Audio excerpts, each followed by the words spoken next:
I know that a lot of you struggle to learn vocabulary and to not forget it and to know how to use it later.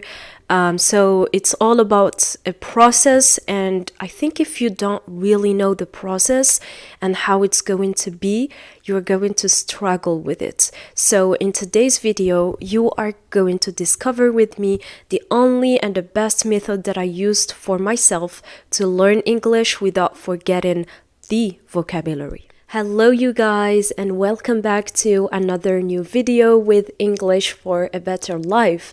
If you are new to this channel, well, welcome. My name is Ines, and what I do in my channel is that I help you to learn English effectively with simple ways and methods.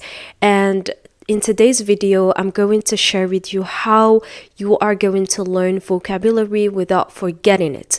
But before starting, I wanted to tell you that I have a school online where I give courses. The first course is for free and you are with me face to face.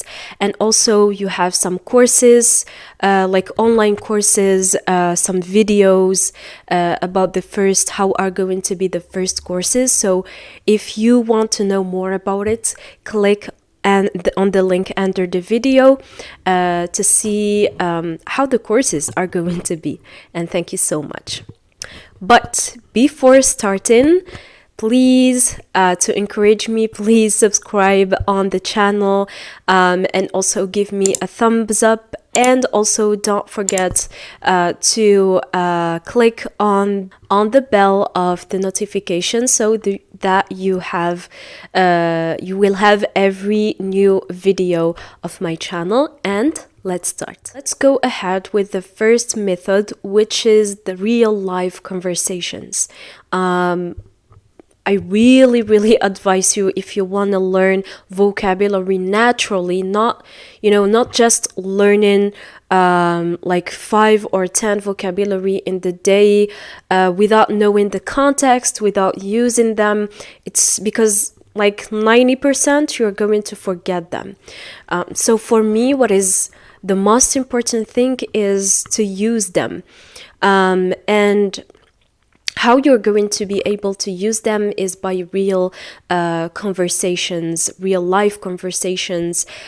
So for that, I think that I am going to open a new group on my website. So if you are interested, please send me on my email languagesfbl@gmail.com. Send me your number phone so that I can add you on my group, so that you can actually go ahead and make like real conversation live, and it's totally for free because for me practicing is really important.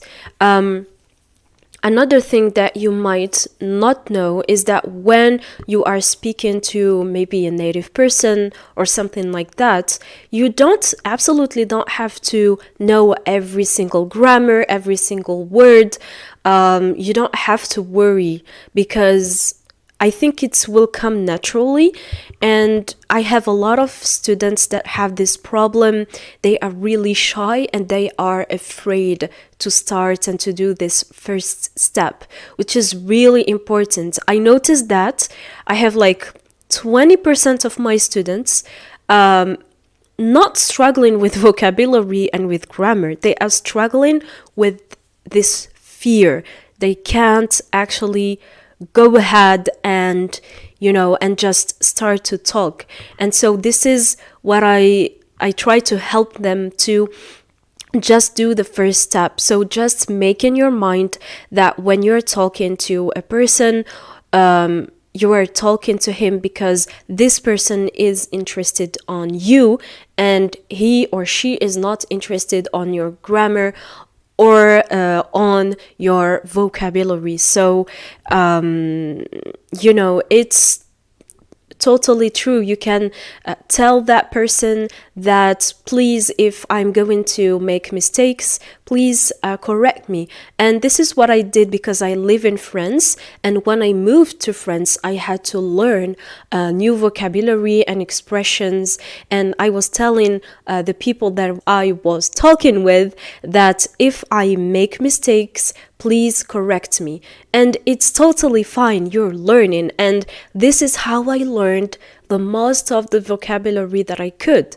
So yeah, if you're interested to enter the group on my website or on my WhatsApp, please, as I told you, send me your number. Please remember that your conversation don't have to be like or doesn't have to be like really perfect, without mistakes, without anything. As I told you, if you don't find the words, try to find another like expression or phrase that might be the same the same context as that word.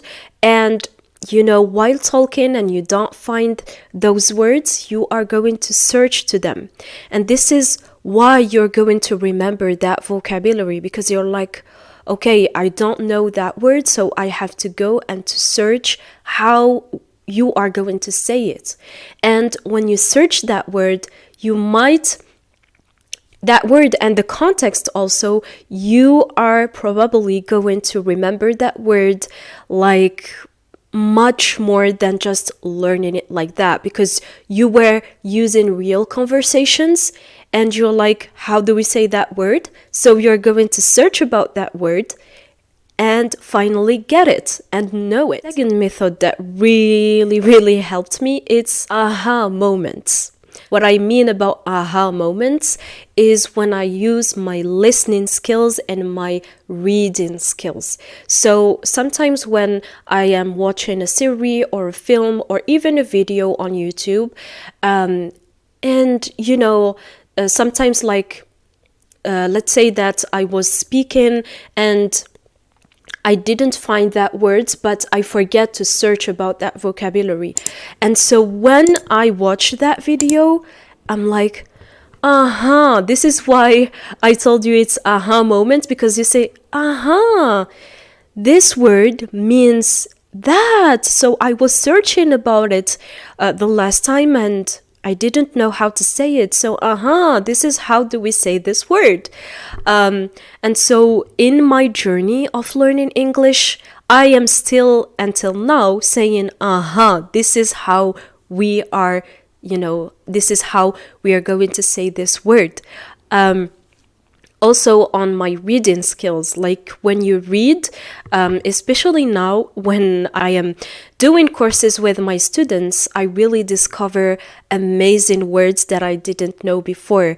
And I'm like, so this word means that. So when I'm reading, I don't understand that word, and so I'm going to translate it maybe in French or Arabic to know the meaning and the context.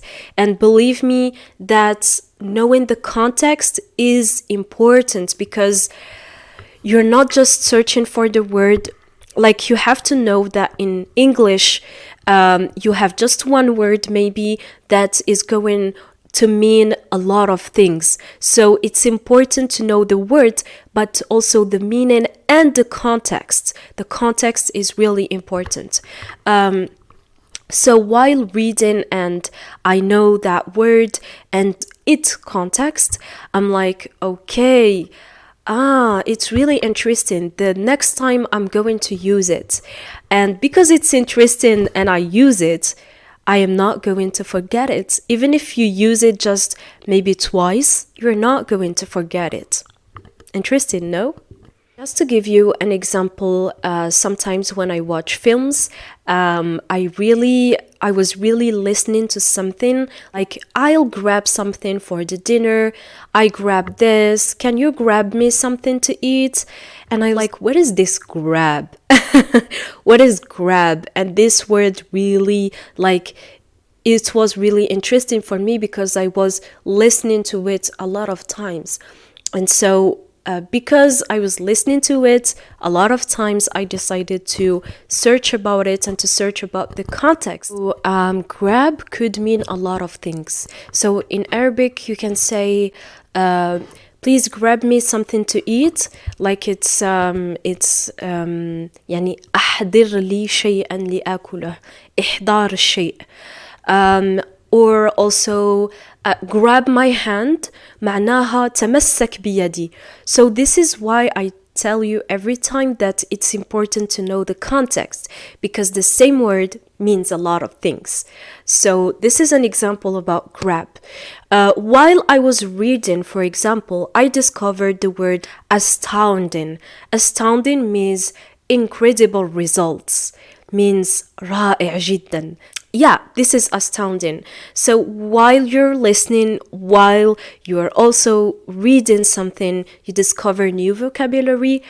The vocabulary that really is interesting. You have some words that are really interesting. So for example, my student yesterday told me also that a word really was interesting for her, which is hire. Like hiring someone, embaucher quelqu'un. The final method and tip that is related to the second method is to use those words you just discovered.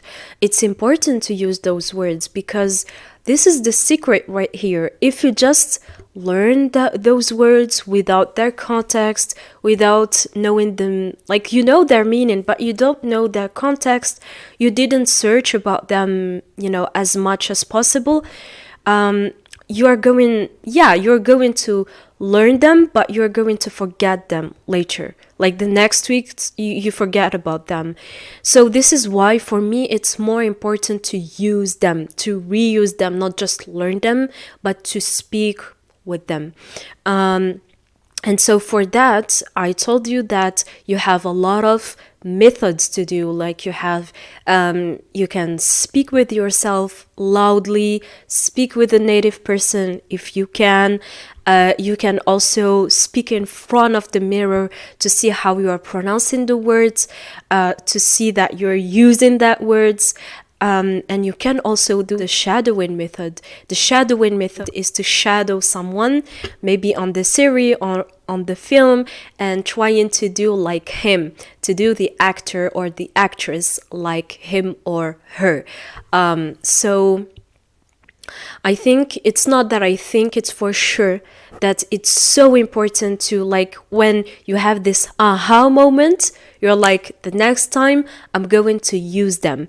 When you use them just twice, let's say, the word is just right here and you're not going to forget it. So this was the video, guys. I hope that you like it. In order to encourage me, don't forget to subscribe and give me a thumbs up. And as I told you, to click on the notification bell so that you receive every new video. And I'm going to tell you, see you the next time. Bye.